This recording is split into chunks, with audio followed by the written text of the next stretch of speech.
My name is Dorothy. This morning, under the dome of the State House in Boston, I had just finished a speech about the community clinic network I had built over many years. The camera lights burned hot, the hall rose to its feet applauding. Then a court officer stepped forward and produced an arrest warrant for fund fraud. In the front row, my husband, Bennett, hovered behind Dr. Helena Marlowe, the board chair, wearing a flawless look of pity. At home, my daughter, Eva, was watching live. I drew a breath and whispered into the lapel mic, "Lee, open the green file." My heart clenched. My mind went cold and clear. If they chose to humiliate me in public, I would let the truth walk out right here. If it were you, called by name and handcuffed under the lights, what would you do? Leave a comment, hit like, and subscribe to the channel to follow along. When I was 16, my father, Arthur, vanished like a strip of smoke. No instructions, no letter. Only a pair of high boots with torn heels, leaving blotched snow prints across the wooden porch. My mother sat for a long time at the kitchen table, her hand resting on the old receiver she still used at the town clinic. She didn't wail. She spoke slowly, as if assigning me a lifelong job. Healing is a vow, not a miracle. If you've chosen to keep your word, you must endure the long winter. A year later, she left too. In the cardboard box beside the bed, beyond a few photographs, there was only the stethoscope and a half-written note. When you see someone weakened, place this on their chest, to remember you are listening to a heart, not a number. I took the stethoscope to Boston with a scholarship just enough to cover the dorm, 2 extra changes of clothes, and a naive belief that hard work could make up for the lack. Class by day, wiped tables at a diner at night. That first summer, I signed up to take shifts at a community clinic in Roxbury.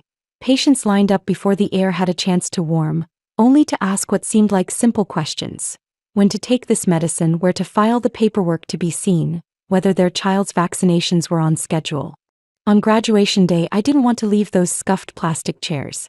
Something in the smell of antiseptic, the rustle of papers, an elderly hand tugging a child's sleeve, made my mother's instruction flare clear. I asked to stay full-time. 2 years later, after scraping together enough money and courage, I rented a small space in Dorchester. 12 blue plastic chairs, 1 intake desk, 2 exam rooms half the size of a bedroom. I painted the wooden sign Harbor North, myself, the letters wobbly. Even so, the morning it went up, an elderly woman stopped to read, smiled, and pushed the door open. On the first day, it was just me and Alma, a Puerto Rican nurse, quick-handed and warm-voiced. We spent weekends hauling shelves, painting walls, fixing wiring. The second-hand blood pressure monitor was scuffed but true. I learned to write grants at night, forms as long as oaths.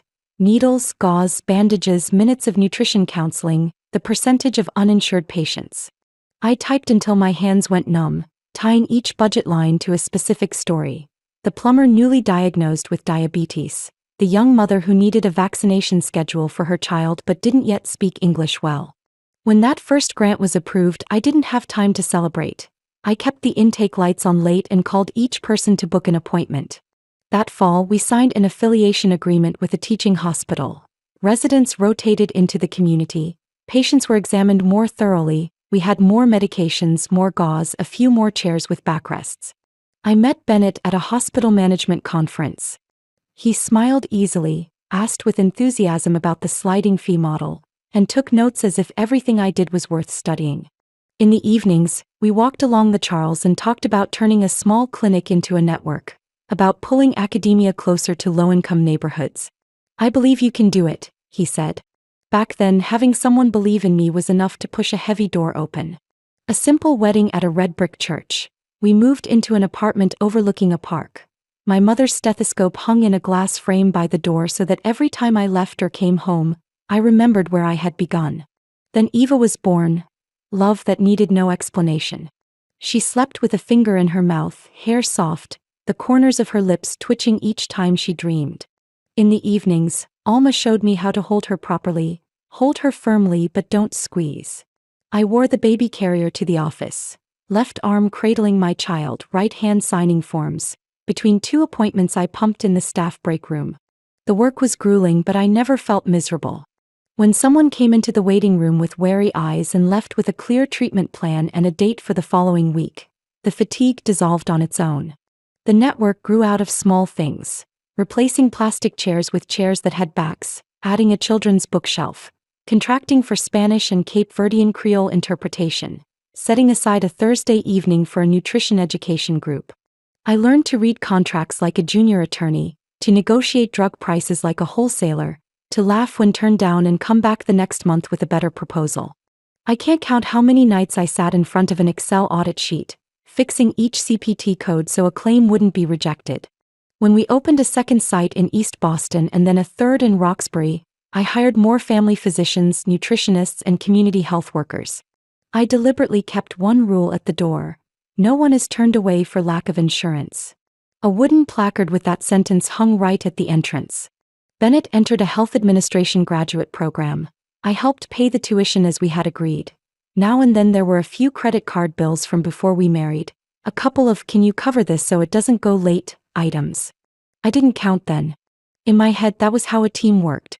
Even so, little late payment texts started popping up more often. I told him to send everything over so I could reorganize it. On weekends, we cleaned up the household books and the clinic books. Things held. For the moment. At Harbor North, patients' stories stitched themselves into a patchwork quilt. Rosa brought a basket of apples to thank us for helping reorganize her medications. Mr. Thomas, a truck driver, hunched shyly to ask for a glucose check schedule. Little Naomi came down with ear infections each season, and her mother always arrived 15 minutes early for fear of missing the bus. At home, we ate dinner together less and less. One of us had a meeting, the other was on call. A quick kiss at the door in the morning, a note on the fridge at night. My mother-in-law called a few times, her voice complaining, "Daughter, work too much and the family comes apart. I can keep the clinic in the house. Men need respect." I answered, "Patients do too." The call ended in a pocket of silence. The clinic network forced me to learn more. Data management, medical record security, infection control protocols. I joined a chronic disease research group to design interventions for low-income neighborhoods, took interns, taught a small class on clinical communication. I didn't make a habit of cocktail parties and I didn't know the names of the major donors. I knew the names of the people who lined up at 5:30 a.m. with a creased referral letter in a coat pocket. If anyone asked what success meant, I thought of the final moment of the day, looking at a row of empty chairs, the sealed sharps container, the soft yellow of the hallway lights. One more day in which someone worried less. But the system doesn't run on good intentions. It runs on meticulous ledgers, hundreds of insurance calls, and a string of meaningless characters in a software field that, if you mistype one box, gets the entire file denied. Some nights I stood in the kitchen back against the wall, a mug of coffee cooling in my hands, my mind still scanning the list of claim pending. I didn't complain. I chose this road and my mother's vow was warm enough to get me through cold months. At home, there were times I asked to reconcile our joint account so I could prepare tax documentation for a new grant. He said he'd check and send it. I waited. A week, then two. When I received a stack of printouts with a few lines blacked out, "Version sent to a funder," he said, I felt something slip off kilter. A home isn't a project. I pushed the irritation aside because there was a morning meeting. I consoled myself, tired people work sloppily, sleep and we'll sort it out. One evening, Eva tugged my sleeve. "Will you sit and listen to me practice one more time?" I closed the laptop and sat. The bow rose. Music opened like a door in my chest. The day's burdens lightened. Only my child, the instrument, and steady breathing remained. When she finished, she asked, "Do you think this piece is sad?" I answered, "Sad but bright." She laughed. "Like you." I laughed with her. Maybe it was true, the kind of sadness that knows its way back to the place it chooses. On Monday morning, the mail carrier knocked on the intake room door in Dorchester and held out a thick sealed envelope. The upper left corner read, "Office of the Attorney General, Commonwealth of Massachusetts." Alma's hand froze over the stack of appointment slips. She looked at me, questioning. I signed, pulled up a chair and set the envelope on the stainless steel table, cold as a winter lake. As the letter opener slid along the flap, my breath went thin. Inside was a notice acknowledging receipt of an anonymous complaint, alleging that Harbor North had transferred real estate assets to a shell company to evade charitable fund restrictions. There was an attached asset list with several items circled in red. Exactly our 3 sites, the type neatly uniform. Please provide an explanation within 10 business days. Alma set her hand lightly on the edge of the table. Doctor.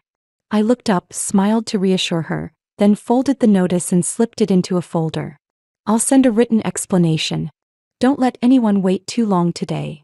The words came out easier than I expected. But when I turned into the small back room, I sat down beside the stethoscope in my pocket and listened to my own heart pounding like shoes running across ice. At noon, I called the board of directors' office to request an emergency meeting. Helena Marlowe's assistant picked up, her voice composed. We've just received the information as well. 6 p.m. tonight in the hospital conference room. Will that work? I said it would. While waiting, I went back through the books. 3 sites, all titled to Harbor North Community Health LLC, a community benefit entity registered and audited annually. There was no shell company at all. The only question mark was an asset adjustment. I had sent the bank last month to restructure the loan for a new ultrasound machine. I signed it myself and the auditor approved it. If someone wanted to turn paperwork into a weapon, they needed only a sentence plucked out of context. That evening, the glass-walled conference room looked down on a hospital parking lot slick with rain. Board members sat in a curve, water bottles and paper packets in front of them. Helena arrived last, a charcoal coat, a gray wool scarf, her eyes on me the way a surgeon studies an incision. So professional it was impossible to read good or bad. She nodded. Dorothy, we're all stunned. But we have to handle this thoroughly. I presented briefly. Legal documents, audit reports, grant cash flow, contracts awaiting disbursement. I spoke slowly so not a word slipped away from what I meant. At the end, a young board member in a white shirt buttoned to the neck nudged the microphone. We received a recording of a phone call. Please listen. He pressed play. Over the speaker it was my voice, or something very like my voice, dry and cold, telling a counterpart. Sign it. If you don't expect a rotation slot in the area I oversee. After this week I can hardly guarantee skipping the process any longer. A man's voice on the other end lowered in appeasement. Hale, I just need 2 more days. My voice on the tape cut him off. You have 2 hours. Around the table a few people looked down, pens tapping softly. Heat climbed my spine. I said, play the beginning again. They did. This time I didn't listen to the words. I listened to the silence. Splices thin as paper. Breaths missing a beat. A background hiss as if from a tiled room with acoustics unlike my office. Each time I, on the tape, hit the word sign, the waveform dropped abruptly as if someone had jammed a syllable into a place it didn't belong. Helena looked at me. What do you want to say? If this is evidence, it's fabricated. At the very least, it's been edited. An older member sighed. Dorothy, you understand this is a crisis period. The public won't wait for a technical analysis. Our patients deserve to wait for the truth. The meeting ended late. As people shuffled out, Helena placed a hand on the stack of papers, her voice measured. They'll escalate the media push. Put patient protection first. The rest will need more than paperwork. I nodded slightly, neither believing nor denying. At home, the kitchen lights were warm and yellow. Bennett sat at the table, a bowl of cold noodles in front of him. He looked up, his expression already set in a practiced sympathy. I heard, I'm sorry for you. I opened the cupboard for a glass, poured water, the smell of hand sanitizer still clinging to my wrists. They have a recording. I know. Fortunately, Frank Miller reached out. A major funder. I heard he wants to sponsor Harbor North, to shield you from the heat for now. Frank who? Bennett put down his spoon, relieved to have something to show off. Frank Miller. A new philanthropic fund in Boston. He's aggressive about community health. He wants to meet you this weekend. Who introduced him? A friend at the hospital, he said, avoiding my eyes. We have to manage the crisis. I thought of the notice, of my voice on the tape. The voice of a stranger wearing my clothes. Bennett paused as if remembering. Dorothy, maybe take a few weeks off? I told you you're overloaded. People are starting to worry about your mental health. Who are people? He sidestepped. Just generally. I'm afraid you'll collapse at the boiling point. I rinsed the glass, let the water run like rain. White suds slipped into the drain. A small stab crossed my heart. Not from fatigue but from a premonition. My mother once warned, when the ice is thin, Walk slowly and listen for the creak. 2 days later, in the middle of clinic hours in East Boston, a man in a brown coat with a stiff collar introduced himself as a court process server. He handed me a thick packet, Petition for Temporary Guardianship. The first page listed the petitioner, Bennett Cross. The summarized grounds: symptoms of debilitation, impaired judgment, conduct endangering the organization and family assets. Attached was an affidavit by a close relative, describing my prolonged insomnia, work addiction, emotional outbursts towards staff. At the end, he asked the court to grant Bennett temporary full authority over financial decisions, including Harbor North accounts, and for the benefit of the minor, Eva Cross. Alma saw my face go pale and pulled up a chair. "Sit, I'll get you water." I shook my head, braced a hand on the table edge to stay upright. The man's hand had the smell of stale rain and cigarettes. I thanked him, waited for the door to close, then opened the file again. Part of it was a printout of text messages. A few fragments cut from nights I paged Alma for urgent coverage. A couple of emails where I replied sharply because a vendor shorted us on syringes. There, they had chosen the moments when I was most tired and set them beside the word debilitation, like sticking a label to my forehead. That evening, I called Bennett to the park near our home, where stone benches faced the water. He was half an hour late, wearing a fine coat and a new cologne. "This is what you call caring for me?" He lifted a hand in a practiced soothing gesture. "Don't misunderstand. Guardianship is only temporary. I want to protect you from rash decisions during a crisis. And protect Eva." "Protect Eva from her mother? You're exhausted, Dorothy. Can't you see? If you cared about me, you'd ask what I needed. You wouldn't file to have the court bar me from touching my child's accounts." He frowned. "The attorney said it's the right procedure." "Which attorney?" I asked quietly. He dodged. "The name doesn't matter. What matters is it will all be fine." I looked down at his shoes and remembered my father's old pair. A way of walking around cracked ice, stepping where most people step without asking whether the layer can bear more weight.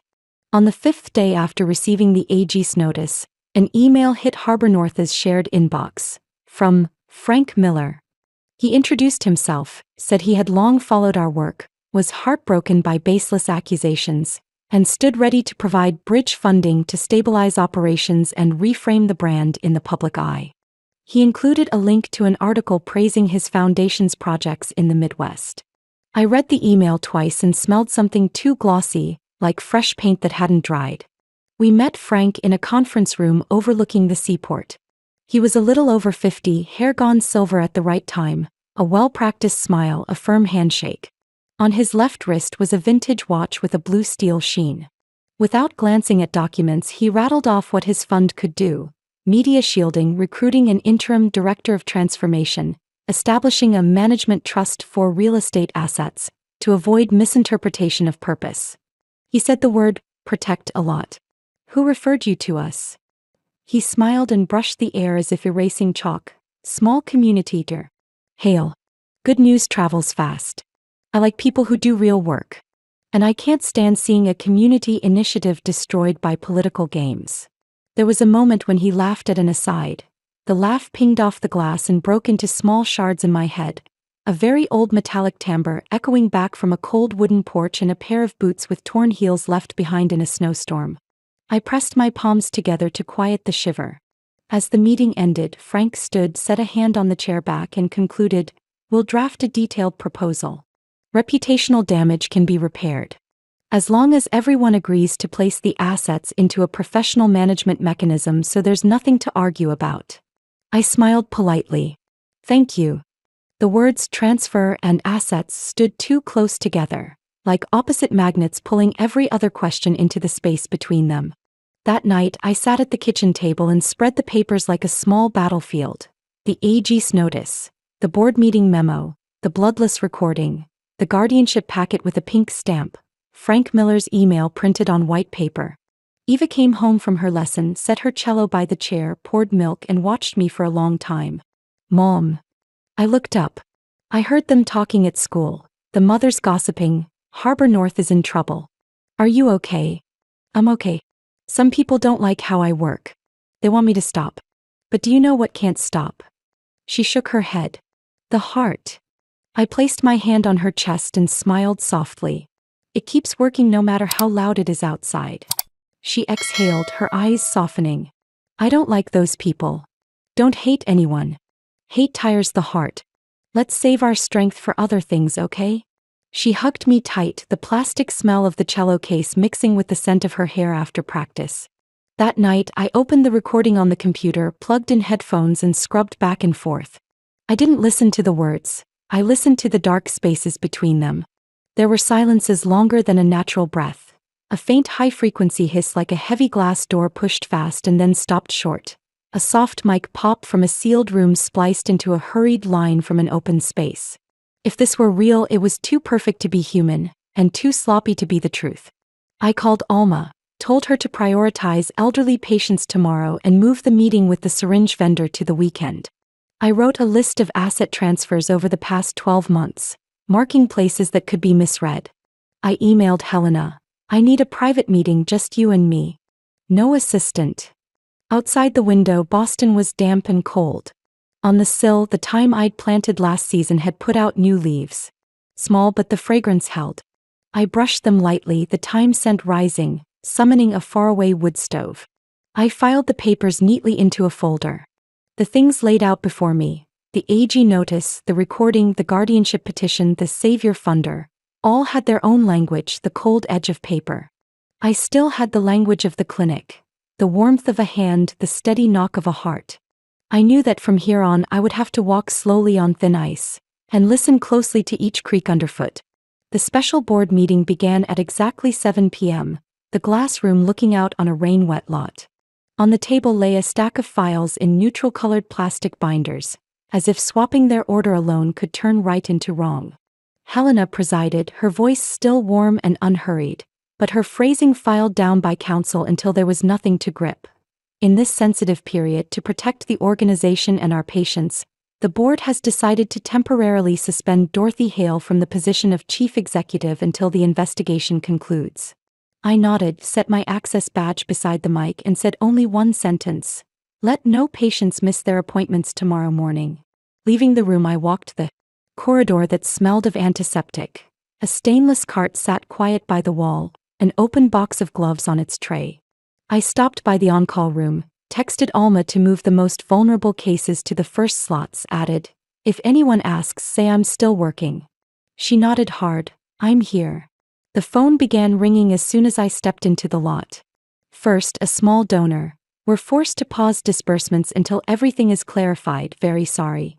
Then a mid-sized foundation called, no apology, reading verbatim the email they were about to send. Due to reputational crisis, we need to reassess brand alignment. I heard the word brand and wanted to laugh. How do you package a correctly taken pulse into a logo frame and stamp it safe? Next came a reporter by email. An internal source says you act autocratically with vendors. Comment. When we need gauze and syringes on time, we demand on time. On the other end, they recorded my voice to splice it into a line that fits a headline. That night, I didn't go home. I drove to the seaport, turned the lock on the old loft I'd rented when I first came to Boston. High ceilings, raw brick walls, big windows over the harbor. Only a rolled mattress in the closet, the old wooden table and a floor lamp remained. In that emptiness, I felt lighter, like shrugging off a wet coat. I opened the window. A salty wind blew in. Then I went to work, building a clean room. I'd brought a new laptop from the office. Backup equipment bought with a grant for teaching students. Broke the seal, powered it on, and immediately turned everything off. No Wi-Fi, no Bluetooth, no syncing. I slipped my phone into a signal-blocking pouch and set it on a shelf. On the table, I laid out a hardback notebook, a fountain pen, a stack of multicolored sticky notes, and a map of Boston pinned with tacks. In the corner, I set a plastic bin labeled legal. The AG notice, the recording transcribed, the guardianship papers, the email from Frank Miller. Everything here had to be as clean as an operation. No contaminants, no noise. I opened a voice recorder and titled the file, Journal, Eva. My love, today I'm starting to record each day. Not to teach you to hate anyone and not to turn you into evidence in grown-ups' fights. I promise one thing only, I will not make you into evidence. If someday you need to know anything, you'll hear it straight from my voice. The voice of the person who teaches you to draw the cello bow with steady breath, not a cut-and-paste voice on a tape someone brings. I'm also recording for myself so that whenever my heart beats fast from anger or sorrow, I remember the heartbeat of this city is slow and steady. And I will follow that beat. The next morning I returned to Dorchester at exactly 7 a.m. Not to the executive desk. I'd been suspended, but to stand at the front desk, greet each patient, and ask who needed an interpreter, who needed a quiet seat for a headache. The pitying looks had begun to arrive ahead of me. A young mother leaned over to ask, "Are you okay?" I nodded, "I'm okay. After we check your child's oxygen today, we'll book ENT right away." I knew bad news travels faster than a prescription. My job was to let people see this door was still open. Midway through the morning, I went into the small office and logged into the building access system with admin privileges that were still active. The log came up like a track sheet: time column, door column, badge ID column, status column. I scrolled to the recent nights. The line jumped out like a pin. 2:17 a.m., rear door, badge #BC0713, access granted. Bennett's badge. I clicked the camera icon next to the line.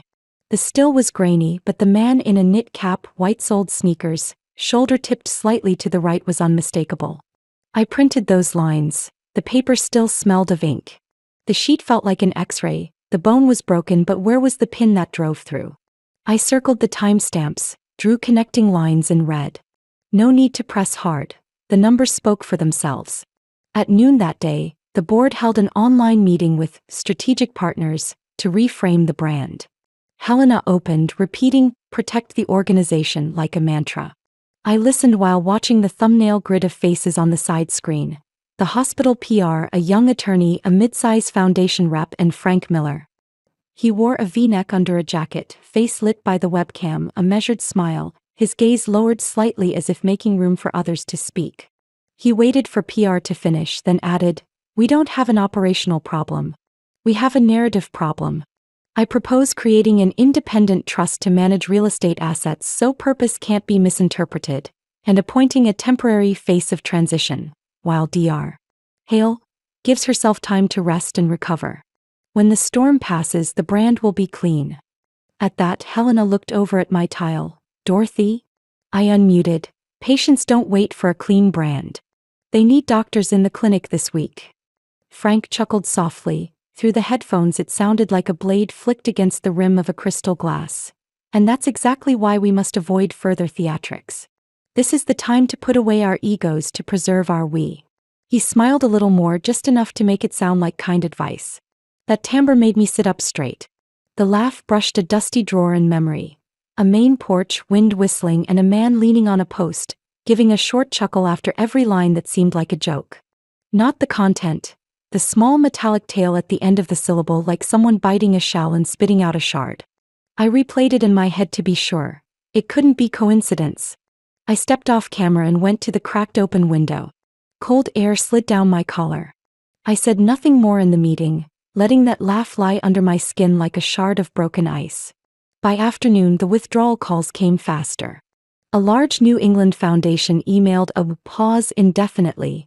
An individual donor texted that the family doesn't want our name next to controversy. I replied with thanks, kept it brief and polite, while in my mind specific patients flickered. Rosa with her basket of apples. Mr. Thomas punching his glucose meter. Little Naomi grinning when Alma pressed on a star sticker bandage. What people were pulling wasn't a logo off a wall. They were pulling minutes that real people needed. I made a very short call to Aunt Lee. She listened as I read the access log, stayed silent until the end, then said, "Keep the printout, take pictures, file it." About the laugh. Don't believe it, but don't ignore it. Put it in the drawer labeled undeveloped image. I laughed in my throat at her metaphor. Okay. I won't show anyone this picture while it's still wet. Good. And eat something, she added, ending the call with a kind of spare, heavy love. It was late. On the street below, someone's running footsteps sounded thin and far. I went back to the table, looked at the tidy papers, the computer sealed off from the world, the old stethoscope resting under the lamp. None of them spoke human words, but if I put my ear close, I could hear small signals. The cold paper of the suspension decision, the warmth of a patient's hand laid on mine, and a metallic tale of laughter touching an old corner of memory. I didn't rush to string them into sentences. I let them lie side by side like three pieces of a map. Then I turned off the light, let the city breathe steadily outside and my heart breathe steadily inside. Tomorrow morning I would be back in the waiting room, greeting each person by name. And this part, the part of thin ice, of the log at 2:17 a.m. and of old laughs wearing new names, I would keep in the clean room until I could call each piece by its right name. I set the meeting for a windy afternoon in the seaport. The loft's high ceiling, old brick walls, windows straight onto the water. I shut down every connection, put my phone in the signal blocking pouch and set the brand new laptop on the table.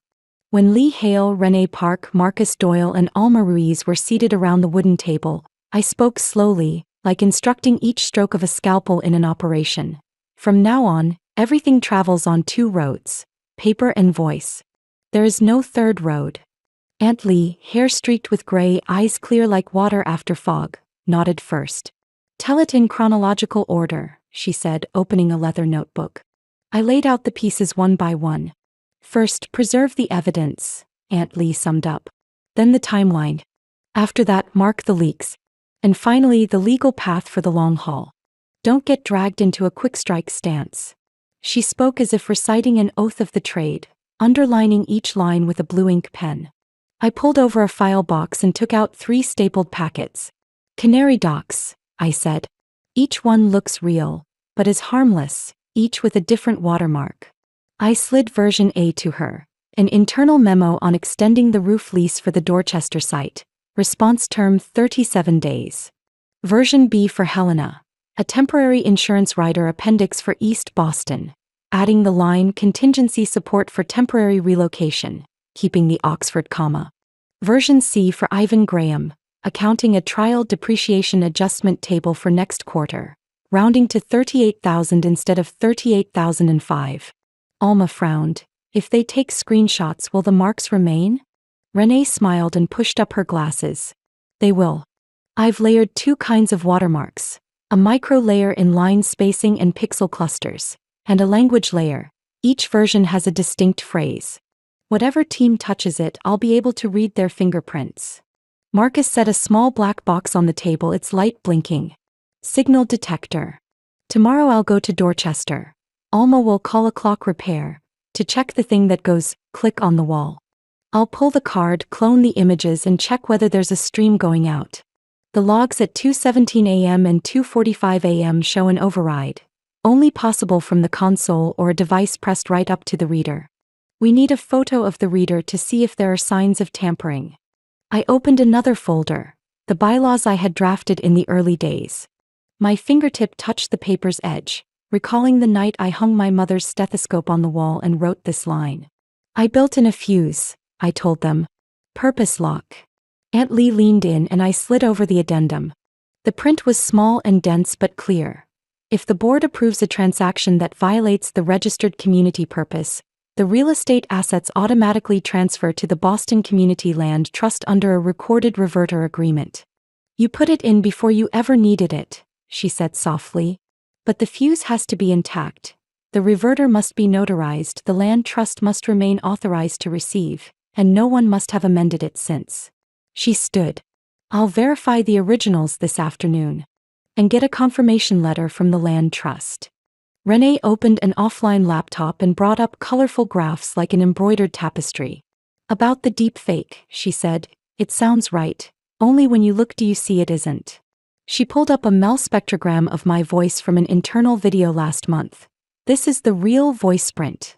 Stable formant bands and the vinyl-tiled conference room gives a rounded room tone. She switched to the accusatory tape. And here at Sign It. The formants break. There's a sharp reverb from drywall. Mid-sentence there's a pop from a sealed room mic spliced in. 2 rooms fused together. The voice is constructed. I looked at the color bands like mountain ridges. Even a layperson like me could see the rough seam. Alma exhaled as if dropping a stone from her pocket. So it isn't you. I squeezed her hand. It isn't. But what matters is proving it so everyone can see. Marcus made a note in his book. I need 15 minutes in your office. Alma will use the pretext of changing the clock battery. I'll arrive as an electrician. Alma nodded, as confident as walking into a tough injection. Let me talk to security. And the canary docs, Aunt Lee prompted. How do we send them so the trace is clear? I said, Bennett gets his via his personal email, since he often helps me coordinate contractors. B. Helena gets a hand-delivered printout, sealed in an envelope with Alma happening to pass the assistant's office. C. Ivan receives his through the accounting channel, CC'd to a single-use inbox I've just created. Renee added, I'll image each version before sending so we can compare if they're scanned out there. We agreed on operating discipline. Each person keeps a notebook. No photos. Papers move in sealed envelopes. Urgent contact via the landline at the cafe downstairs. 2 short rings, 1 long. Marcus grinned. Old school but clean. The next morning, Dorchester woke to a thin mist. Alma arrived early with a battery change kit. The clock's click is startling patience, she told security, half joking, half not. 15 minutes later, Marcus showed up in an electrician's jacket. I stood at the counter, greeted patients by name, and watched their reflections in the glass. In my office, Alma carefully took the clock off the wall. The face was smooth, the second hand ticking in jerks, the faux mechanical kind. Marcus eased off the back. A small black lens appeared. He murmured, There's a microSD card in here. He placed it in an anti-static case, pulled the power lead, quickly checked the power jack. There's a mic too. There may be a stream after hours. Alma replaced the casing, hung the clock back exactly where it had been, her face calm as if she'd never touched it. 5 minutes later, Marcus passed the counter, set a thin envelope on my desk, and turned down the hall. I saw an elderly woman for a glucose check, my hands remembering how to cradle the meter close to an elder's elbow so they wouldn't feel cold. At noon, Renee went to Roxbury under the pretext of checking the number calling speaker. She set up a reference mic in the tiled hallway, captured the room print for 5 minutes, then left. In the afternoon, holding the newly printed Mel spectrogram, she set it beside the one from My Voice on the accusatory tape. It doesn't match, she said, the tip of her pen indicating the noise floor. If they claim the call took place in our conference room, this is the marker that says otherwise. Aunt Lee had been at the Registry of Deeds since early morning. In the afternoon she stepped into the loft, her coat still carrying the scent of old paper, and set the file folder on the table as if placing fragile porcelain. Your reverter has been recorded with a seal, she said. Here is the confirmation letter from the Boston Community Land Trust. When the trigger condition occurs, they will accept. The fuse is intact. Thank you, Auntie. She smiled lightly. Thank you for thinking of today back then. That evening we sat around the table. Marcus slotted the microSD card into an offline reader. Folders by date and time appeared on the screen. He opened a short clip. My office in a wide-angle pale yellow light. At night, the door flicked on. A figure in a knit cap entered. A tilted shoulder, a hand in thin gloves. The face wasn't clear, but the stance was familiar. Marcus stopped it immediately. We've seen enough to identify the movement pattern. The rest goes to Lee to determine what counts as evidence. Renee laid 2 charts in front of her. This is the technical proof, a spliced recording. I can write a report that even a jury will understand. She nodded and wrote it under to file with the court. Alma quickly recounted the clock, and the hospital PR who sent it in. Aunt Lee circled the detail in red. Who signed for it? Need documentation. As for me, it was time to send the canary docs. Version A went to Bennett via his personal email, with a short line from me. Please review for the roofing contractor. Version B was printed, sealed by Alma in an envelope, and carried past Helena's assistant's office like a thank you card. Version C went to Ivan through the accounting channel, CC'd to the single-use inbox. I checked the time. With the 3 canaries released, the rest was waiting to see where the feathers fell. Before everyone left, I turned on the recorder and spoke a short piece for Eva. Today I formed a small team, I said, my voice steady. Each person holds a position. Aunt Lee holds the law, Renee holds the sound, Marcus holds the doors, Alma holds the people. I hold the tempo. When someone plays the wrong note, the string section doesn't walk off. They keep time for one another. I turned it off and looked at my mother's stethoscope resting on the table. Outside the frame of the window, dark water lapped lightly in the wind. Inside, the papers lay flat, drying. We hadn't beaten anyone and we hadn't lost to anyone. But the rhythm was back in place. At this age, sometimes that alone is enough to get through a long night. On the morning of the guardianship hearing, Boston was damp and cold. Aunt Lee and I arrived early and sat on the wooden benches outside the courtroom. She handed me a paper cup of coffee and murmured, "Keep the tempo." I nodded, trying to keep my heart as flat as the stainless tray in the intake room. Bennett walked in with his attorney, wearing a safe tie. He glanced at me, his ready-made smile carrying the message, "I'm here for your own good." I turned toward Aunt Lee. "Just tell the truth," she reminded me. The judge, a woman a little over 50, was concise.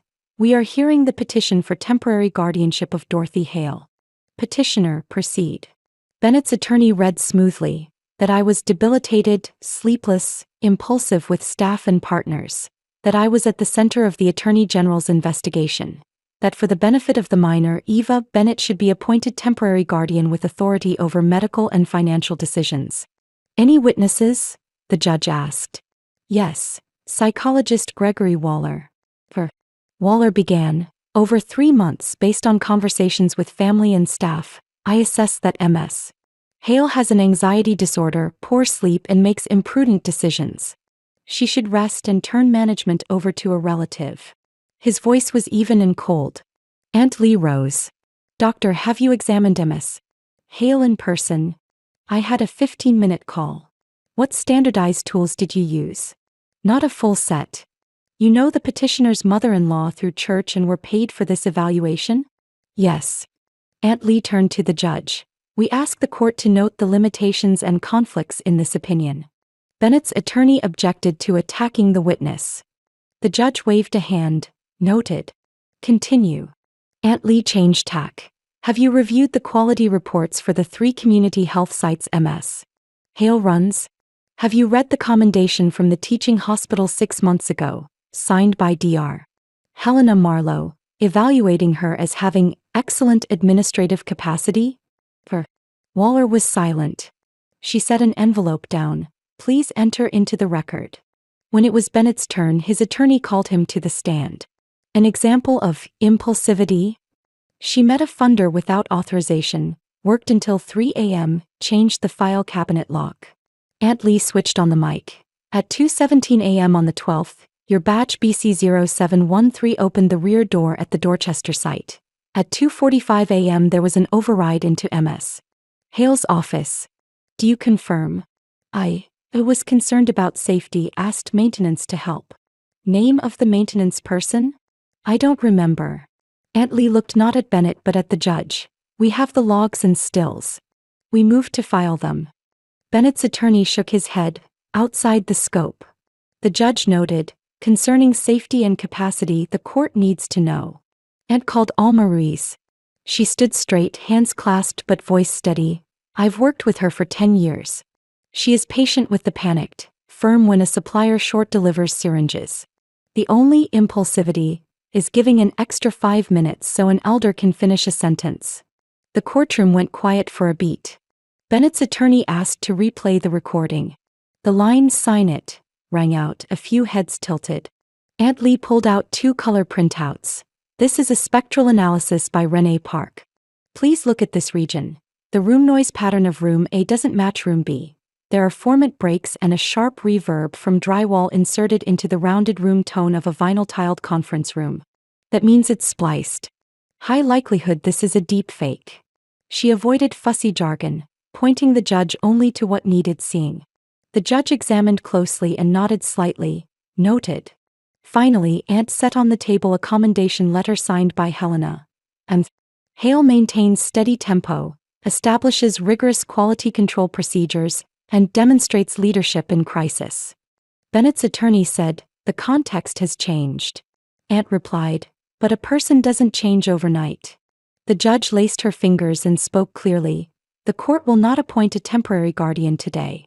An independent evaluation is required by a court-appointed physician.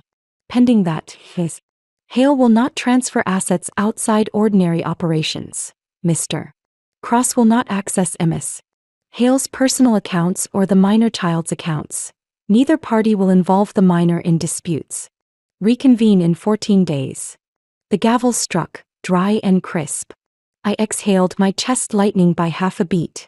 Out in the corridor, footsteps, paper, and coughs were wrapped in stone walls. Aunt Lee gathered the files. No win, no loss. What matters is you're not handcuffed. I nodded. Bennett's mother passed by, flicked a glance. I avoided it. By the window corner, Helena stood holding a thin folder. Backlit, her face was hard to read. I walked over. Are you okay? Helena asked. I am. You saw the audio analysis. Then you know it was constructed. Helena didn't answer directly. If you're right, let me pull you into the light. The sentence hung like a coat hook in midair. I asked plainly, where are you in all this? She looked out the window frame, voice even, in a position where I can do what's right. Not every right thing can be done publicly right away. I kept my eyes on her face. You're asking me to trust a vague line. Vagueness is the needed wrapping to get through this tangle without being strangled on the first rung. Then she lowered her voice. Wednesday, 7:15 a.m. Don't bring a phone. Aunt Lee came up and laid a hand on my shoulder. I don't like vagueness, she said, but sometimes it's a shelter. We keep the tempo and verify each thing. In the afternoon, back at the loft, I opened the clean room, set my mother's stethoscope beside the file folder. I recorded a journal note for Eva. Today, people wanted to decide on your mother's behalf. The court didn't allow it. A doctor who has never met me said I'm not well. Aunt Lee asked whether he had ever sat in our waiting room. He said no. I'm not angry. I'm only sad for the chairs he's never sat in. I also met MS. Helena. She said if I'm right, she'll pull me into the light. Light doesn't always come from a ceiling lamp. It comes from someone opening the window at the right moment. The Save Harbor North Gala night was held in a glass hall overlooking the seaport. Signs blazed, harbor blue ribbons hung everywhere. The board sat at a long table center stage with a stack of clipped documents in front. A memorandum of understanding with the North Ark Foundation. The MC sped through for the community lines and the hall applauded politely. On the right, Bennett adjusted his tie. Ivan Graham held a glass of wine and avoided my eyes. Frank Miller sat in the middle, with the calm of a benefactor about to rescue. I waited behind the curtain, feeling my heartbeat sync with the city's, slow, steady. When the MC invited the chair to sign, Helena rose and took the mic. Before we sign, she said, we've invited an independent technical report to ensure transparency. I looked toward the sound booth. Renee gave a slight nod. Beside her, Jules, the person Marcus had called in to help, set an audio analysis device on the table, cables already plugged into the big screen. Jules stepped out, voice even. You've all heard the tape of Dorothy's voice forcing a counterpart to sign a contract. Here is the waveform analysis. 2 color bands appeared on the screen. Left is the real voice, taken from an internal meeting 3 months ago. Right is the circulating tape. He zoomed in on the sign it segment. Look at this formant track. On the real one, the acoustic grain is continuous. On the other, there's a break and a sharp layer of reverb from drywall, which doesn't match the rounded grain of a vinyl-tiled conference room. Which means, he paused a beat. This is a splice. They used an old recording library to reconstruct the voice and dropped it onto a different room bed. Human ears may miss it, but the science sees it. The hall murmured. I met Bennett's eyes. He gave a thin smile, lips pressed as if this too would wash away under PR surf. Helena didn't let the crowd drift. Thank you, she nodded, then signaled. The screen switched to a new chart. Cash flows in red and green like river channels.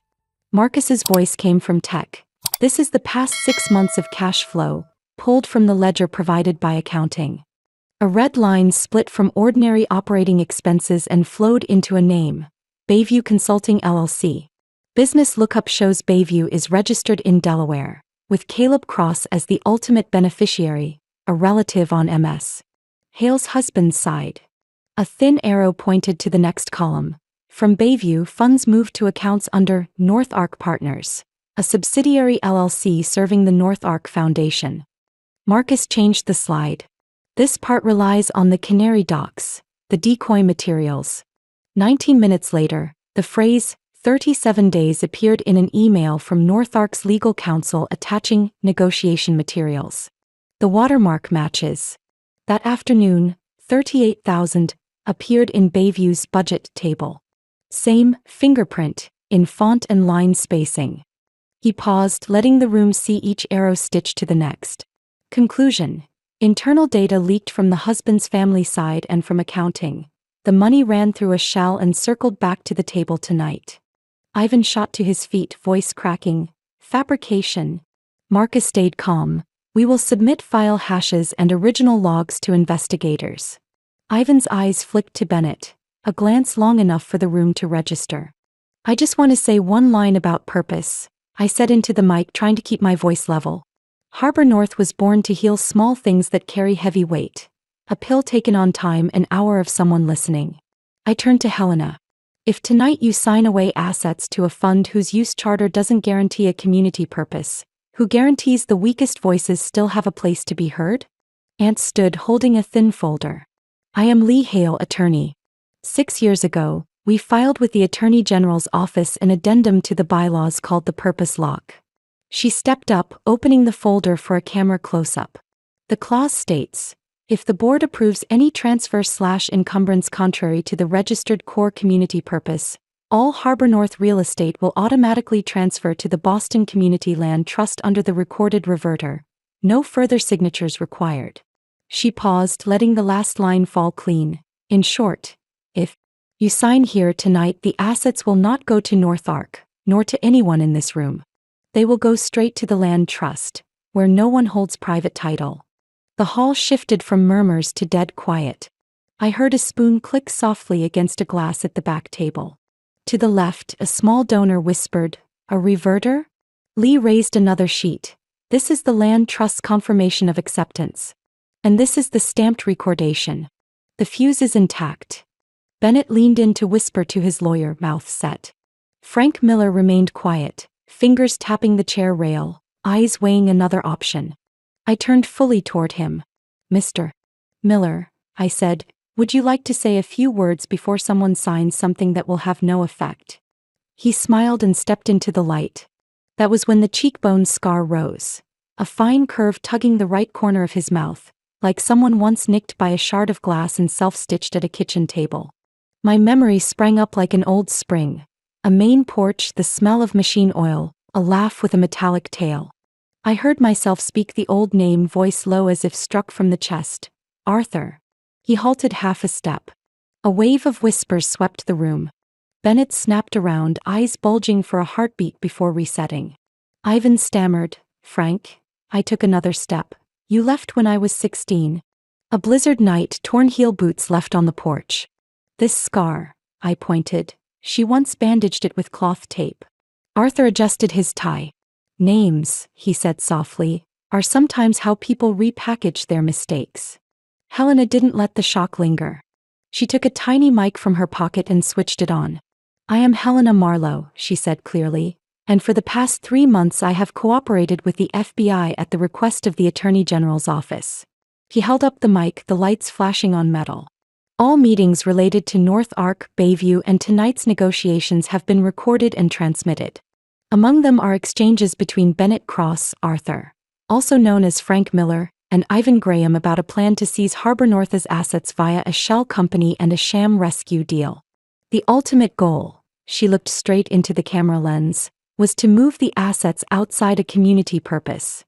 The hall doors swung open at once. Dark blue coats walked in, courteous but firm. One held up a badge, Federal Bureau of Investigation.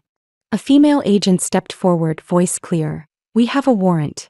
Ivan Graham, Bennett Cross, please come with us to answer questions regarding financial fraud and conspiracy to misappropriate assets. Ivan backed up, chin trembling. Bennett tried to say something about a misunderstanding, but his voice caught. 2 other agents moved toward Frank. Arthur.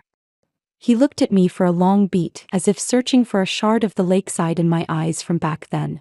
No shard remained whole. He let his hands go, allowing them to lead him away. I turned back to the mic. Our patients will still come in tomorrow morning. And no matter what anyone signs tonight, the purpose lock speaks for me. Where the assets go depends on the purpose we choose. The lights softened. The blue ribbons still hung. In a corner, Alma wiped a quick drop at the corner of her eye and smiled at me. Renee powered down the device, coiling the cable as neatly as a score ending on the right beat. Marcus slipped his hands into his pockets, looked at the black screen returning his reflection and exhaled. Aunt Lee closed the folder, her hand on its edge like setting the lid on a music box. The safety catch engaged and no one could wind it backward. And somewhere beyond the glass, harbor water kept lapping, as if it had never learned the names that just fell. The weeks after triggering the purpose lock weren't as loud as gala night, but each day there was a small click of joints set back into place. I began by changing the organization's legal spine. Harbor North converted to a public benefit corporation, PBC. The filings were as thick as a winter, but the meaning was simple.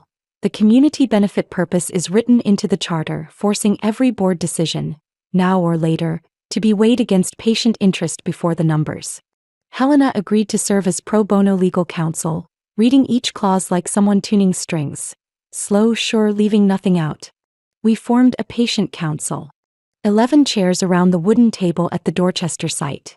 The 12th chair is always left empty, for the person coming in for the first time.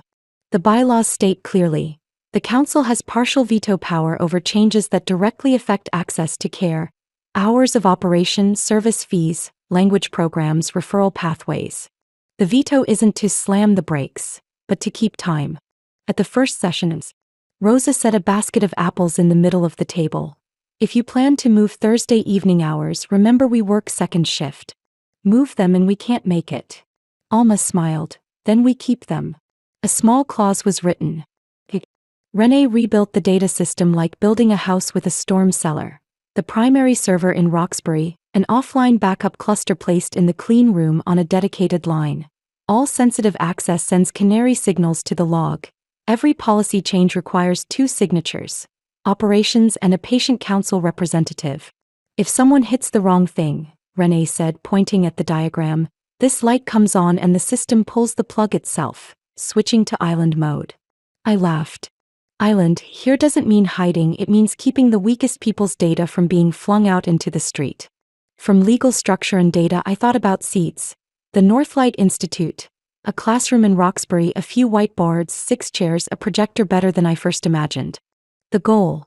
To train community health administration for those who will carry it on. Coordinators, head nurses, managers of small clinics in neighborhoods with few privileges. Renee is in charge of data security. She teaches how to spot phishing and how to explain privacy to an elderly woman who doesn't use email.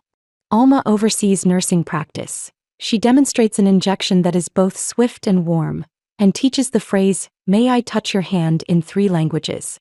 At the final session of each course, I stand in the back and listen to a new intern read aloud.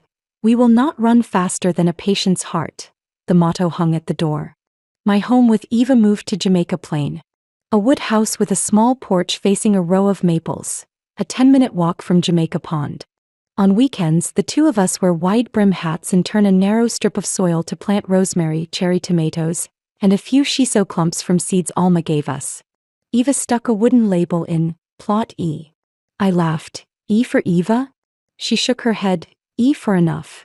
I am learning how to understand enough. On Sunday afternoons, we bike through the arboretum. When we get home, she plays a few cello notes, and I cut rosemary leaves to set on a tray of candles. Sometimes I even switch on the voice recorder for a while and speak a few simple lines into it for the audio journal. Today the soil was soft. You laughed when the neighbor's cat slept in the mint pot. Bennett appeared in our new life in a different form. Community service at the clinic as ordered by the court, plus a debt recovery course, a class in financial counseling and routine expense management. On the first day he came to Dorchester in a gray coat, bending to pick up appointment slips the wind had blown onto the steps. I assigned the work. Shelf 3 needs the gauze restocked by code. The list is here. At noon he stood at the sink washing each stainless tray. I kept the boundary like a fine line on a hospital floor. Everyone can cross it but no one gets to erase it. A few weeks later, Eva met her father in the clinic hallway. She stopped short and looked at me. I said gently, "Say hi to Dad and head to school." She turned, "Hi, Dad." Bennett forced a smile. "Hi, kiddo." I waited till she was out of sight before I looked at him. This is where patients come, and it's also where you learn. Keep those two things clear. The patient council held its third session on the proposal to shift some Thursday evening hours to Saturday morning. Thomas the mechanic said, "Saturday mornings I go to the low-cost market and I don't have a car." A young mother from Cabo Verde said, "On Thursday evenings I can finally get my sister to watch the baby." Helena sat at the far end taking notes, not steering. When it came to a vote, the council partially vetoed. Keep Thursday evenings as they are and add a rotating Saturday morning block for elders. I initialed the minutes. Glad the way you are when a helm turns by a small angle and the boat changes course. At Northlight, the first cohort graduated in a room strung with paper pennants Alma had cut. Renee handed out certificates with a parting line, "Don't let security make people go silent. Good security lets people dare to speak honestly."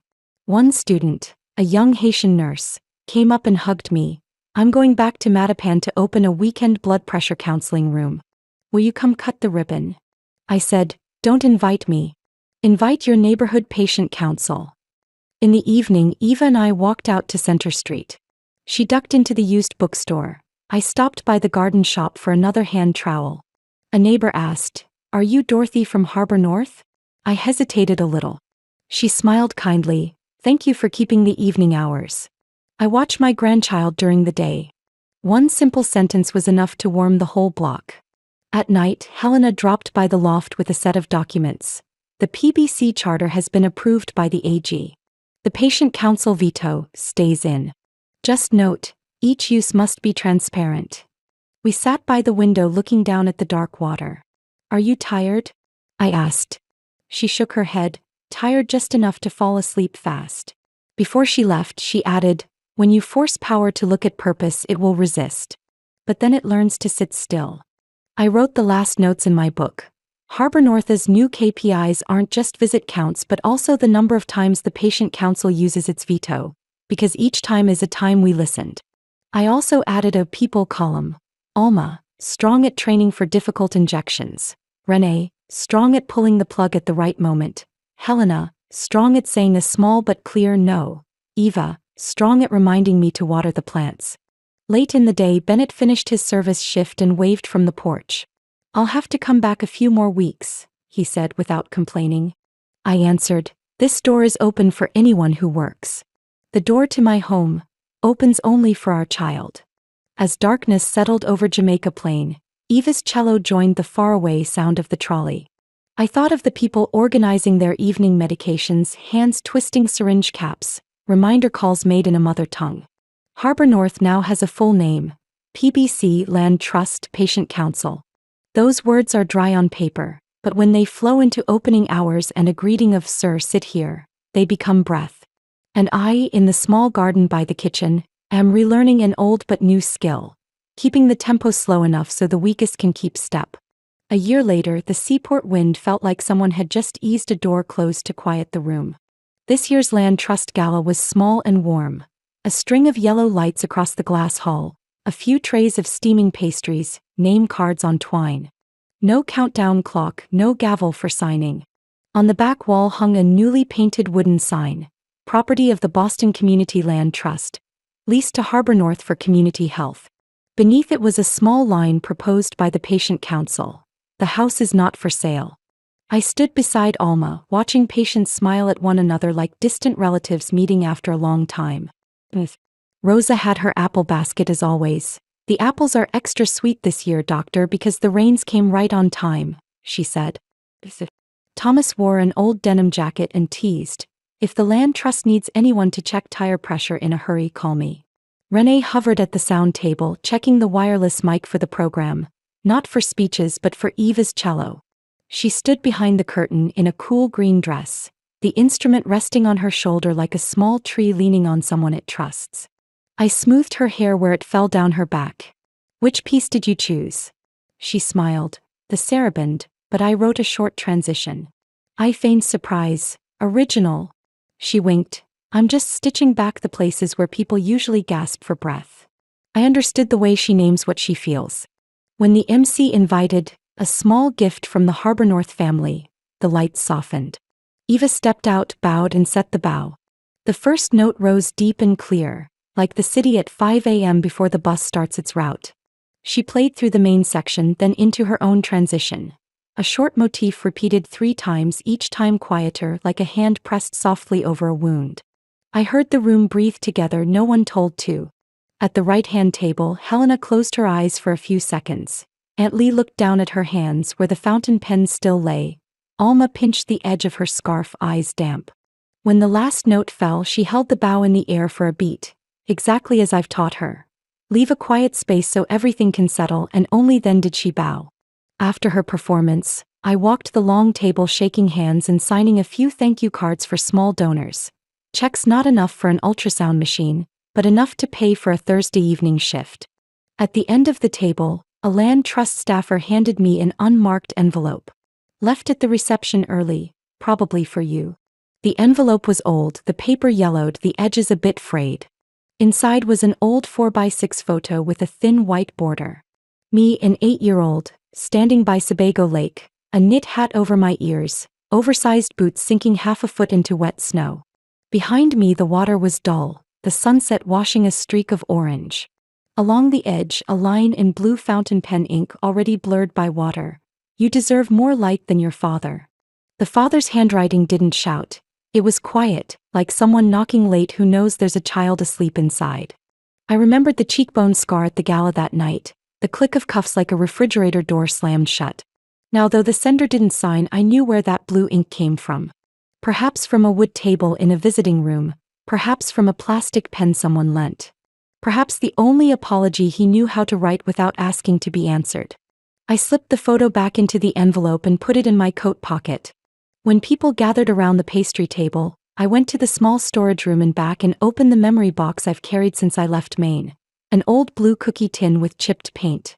Inside were my mother's unfinished letter, a faded hair tie, a creased birth certificate, and a smooth stone from the lakeshore. I placed the photo inside between the tie and the stone. Not burned, not displayed.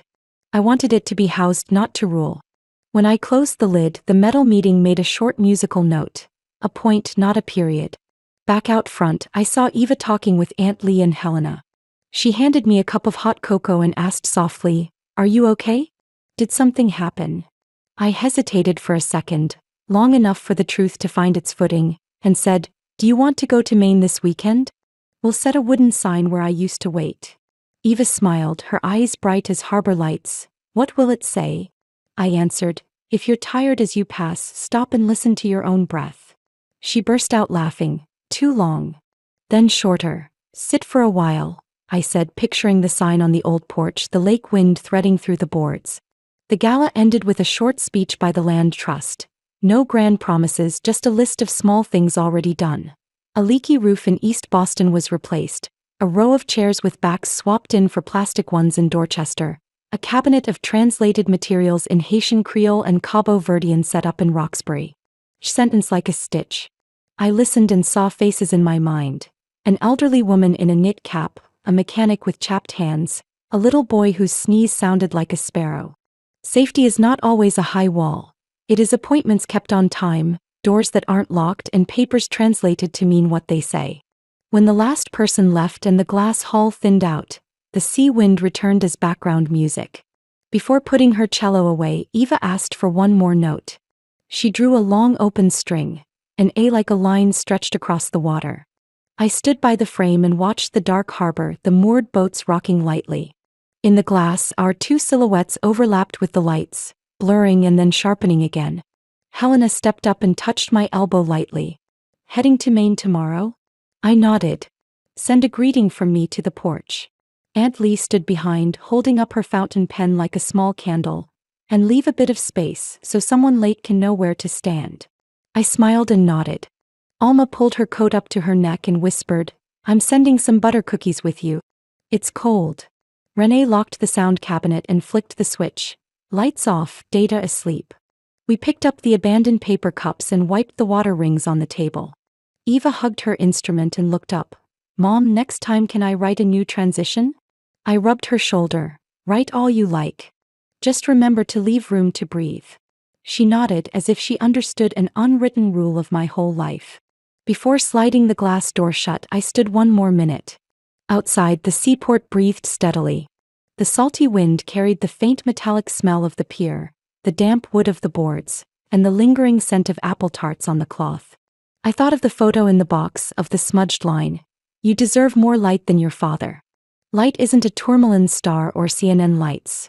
It's the habit of opening a window each morning, not selling a community house for a round of applause, bringing a cello into a clinic so patients can hear a saraband on Thursday nights. I spoke loud enough to hear myself and soft enough that the wind wouldn't carry it off. They used power to silence me. I used truth to make the city safe. After I said it, I inhaled for 4, held for 2, exhaled for 6. Eva's still vibrated in the air like a filament for light. I locked the door. In my coat pocket, the envelope lay quietly, not demanding noise, only asking for a decent seat among the things I've chosen to keep. And I knew that this weekend, on a wooden sign at Sebago Lake, there would be a place for the tired to stop and listen to their own breath. That too is how a city learns safety from the smallest things. If you were me, would you choose differently? Keep ownership or lock the house into a place no one can ever sell? Would you forgive Arthur when that smudged ink line arrived late? And with Bennett, where is the boundary that is enough to be both fair and kind? I'd really like to hear your view. What in this story resonates with your own experience of family, justice, and healing? Leave a comment below, even just a very short line. What would I write on the wooden sign at Sebago? Small thoughts always help us see a safer city, starting with how we listen to one another. If you feel in tune with this journey, don't forget to follow the channel so you won't miss the next stories about my daughter's life in Jamaica Plain, Thursday night cello in the waiting room, Northlight's first class, or the return to Maine to set the sit for a while sign. Thank you for staying with me to the final note. See you at the next opening note.